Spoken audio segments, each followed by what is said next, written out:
Survival is hell, not magic. By Dark0592. Chapter 6, Day 45, Part 2. I know you said you were close, but in my 178 years of life, I never once saw her act so young. She was like an excited high school girl with a crush. Starswell said as they flew.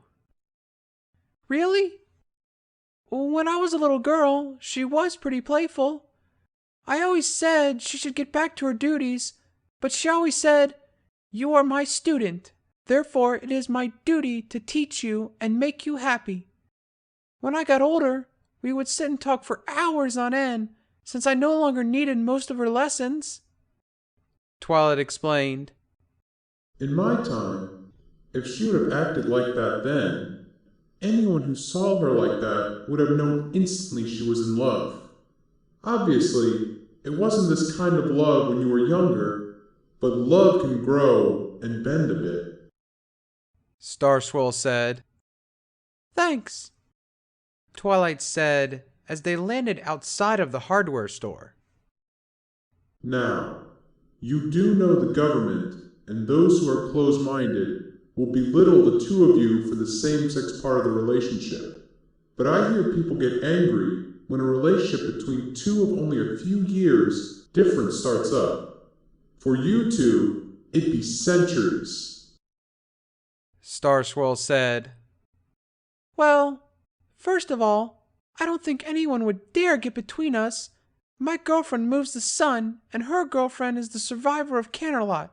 Secondly, I don't care what people think. I never really did, much besides those who mattered. But all this time alone probably didn't help that. Twilight said as she opened the door and found her way to the magic tools section. Good point. What are we here for again? Starswell asked. Last time I was here, I left behind some of the things that did the things I could do with magic, like saws and stuff. I've been experimenting with the longsword and some of my old designs. If I had the right materials, I could replicate the longsword now, so I know everything about it. I don't know about you, but having interchangeable weapons, or even just a saw blade hand, would be pretty damn cool, eh? Twilight said, picking up a circular saw from the rack. You're like a mad scientist, my dear, and I absolutely love it. If we find a fast and easy way to produce these things, we can give them to the others outside and make sure the people that come to help us clear the city when we fix the toxin problem will be better equipped than with just spears and shields. Starswirl said. Spears and shields, Twilight said to herself as she looked around. I know that look. You've got a brilliant idea, don't you? Starswirl asked. Not sure yet, Twilight said as she found what she was looking for. There were a series of torches meant to channel magic through an amplifier to make it cut or weld metal together. She had a few of them at the house, but she was going to need a lot of them for what she wanted. You're either going to be cutting things or you'll need parts, right? Starswirl asked. Parts. I've just come up with a design that might work well in our favor, Twilight said as she put all the torches into her backpack and took off through a hole in the ceiling. Where are we headed now?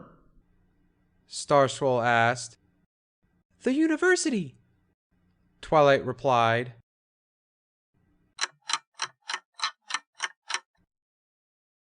Don't you already have a fair amount of gems? Starswirl asked as they entered the gem library of the Magic University. Yes, but only some of them have the enchantments I need. Plus, I'd like to find manuals or something on how to do it, so all I need to do is go to the jeweler's shop that's near the house and enchant my own gems, Twilight said as she used her magic and hands alike to clean the room of enchanted gems. First you get torches for parts. Now you're getting enchanted gems. I'm excited to see what you've come up with. Star Swirl exclaimed. Shit! That's what's going to have to wait, Twilight said as she replaced her mask and turned towards where she felt a strong source of magic. I see it. It's a specter. Get in close and make contact with it, and I'll take care of it. Star Swirl said. Twilight nodded and put a small barrier around herself. Just as the magic creature entered the room, Twilight dashed at it and grabbed its head with her right arm. She felt its unstable energy being drained by Star Swirl's gem. When it was drained, it was just a normal gas, and she took its head off with the longsword's blade. I can see more coming. Apparently they're attracted to the sudden loss of magical energy from you taking those gems. I recommend finding that manual or whatever you called it and making a swift exit, Star Swirl said as Twilight searched the shelves of books. Shit! I'm going to have to risk it, Twilight said. Risk what? Star Swirl asked. A teleport, Twilight said. How is that a risk? Star Swirl asked. The city is falling apart, and everything changes. My house is too far from here for me to safely get inside of it, and there's almost no space to make it successfully. Last time I teleported, I was under 3 tons of rubble, but I can't fight that many specters at once, and these walls are heavily reinforced, Twilight said as she put a few books into her bag. I'd offer my assistance, but I don't know where you want to teleport to, nor do I have a very good knowledge of the city, Star Swirl said. It's all right. I'll try and chain 2 together. If I go to the edge of my safe range, then I should be able to teleport us to the house, Twilight said. Well, I recommend you do so. There are 5 of them nearly here, Star Swirl said. Twilight could see the unstable energy that surrounded the specter in the front and quickly used the teleportation spell. Star Swirl flinched in his gemstone prison as he heard Twilight scream. She had tried to teleport them into an alley between 2 strong buildings, hoping there was no debris, and found herself partly inside of the wall of one of the buildings. Her left leg was in the wall, just above the knee, and her left arm was stuck halfway up her arm past the elbow. Oh no, Star Swirl said. Twilight, Gas heard you scream. They are slowly making their way over here, Star Swirl said. There were tears running down Twilight's face that she couldn't concentrate enough to stop. She wasn't just stuck. Her arm and leg were crushed and annihilated in the thick wall. She could hear the sound of acid burning through the thick concrete. But it would take far too long with gas on the way to let her go free. I can't focus on the spell to teleport. And even if I could, it would try and take this fucking wall with me, Twilight hissed. If I push it, I can see the house with a single spell, so I can do the teleport. But I don't have enough to take the wall, Star Swirl said. We're not taking the fucking wall, you moron! Twilight yelled as the longsword's blade slid out. Star Swirl stared in shock as Twilight amputated her arm and leg in order to get free of the wall. As she created shaky magic barriers around the stumps to stop the blood from spilling, she clenched her teeth and gave him a look that said, "If we're not home in 5 seconds, I'm going to kill you." With a flash of white light, they were in the house. Damn it! I knew I should have tried a more open area! Twilight said, trying to keep from screaming. The barriers around her stumps began to waver as she dropped to the floor and a few drops of her blood got through the barrier. Star Swirl used his absorb magic to strengthen the barrier as the drops started eating through the floor. Thanks, Twilight said. She used her magic to weakly bring over enchanted bandages she had made lots of and began wrapping them around her stumps. Once that was done, she levitated over a pole that she used to get her onto her bed. I need to rest. I haven't felt pain like that ever in my life, Twilight said.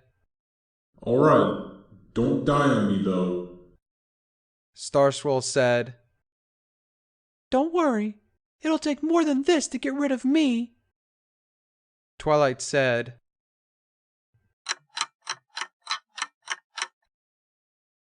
What are you doing up already?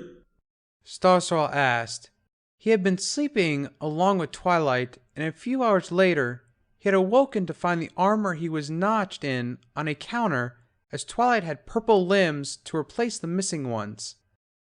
Getting to work. I saw this thing in a movie once, and I could make something like it. I found all the parts I needed at the hardware store. It's almost done. Come take a look, Twilight said, levitating the gem out of the socket and letting it rest next to the device she was working on. It looks like a sphere, nearly twice the diameter of my gem, if it were a sphere. Star Swirl said. It is. It had circular magic projectors and amplifiers built into it. I'm just finishing the socket for it now. Basically, you will be able to take form of whatever you wanted with a little magic, Twilight said. And how does this work? Star Swirl asked. Basically, you'd be forming whatever you wanted to look like with your magic. The projectors and amplifiers would give it a shape and form of virtually no energy cost. It'd be solid, but how sturdy depends on how much magic you use. I've rigged it so it would be like its heart. With the enchantments on it, you would generate magic like a living thing, Twilight said. Star Swirl was silent and slightly doubtful as Twilight placed his gem into the socket and closed the few hatches to protect it. Suddenly, he felt a slight beat coming from within his prison. Using his magic sight, he saw that slowly but steadily a tiny flow of magic was being generated. It'll take a while to grow, but in a few days, it should be able to sustain you without using your absorbed energy. Go on, try manifesting a form, Twilight said, sitting on her bed and letting her magic limbs dissipate. The sphere slowly began to float. Star Swirl was using a levitation spell on his sphere and emit a slightly purple glow. After a few moments, Twilight was looking at a purple version of Star Swirl. Ah, it appears it's taken the color of what my magic used to be. Delightful! Star Swirl said with a grin that could now be seen. It worked! Twilight exclaimed, pumping her intact arm.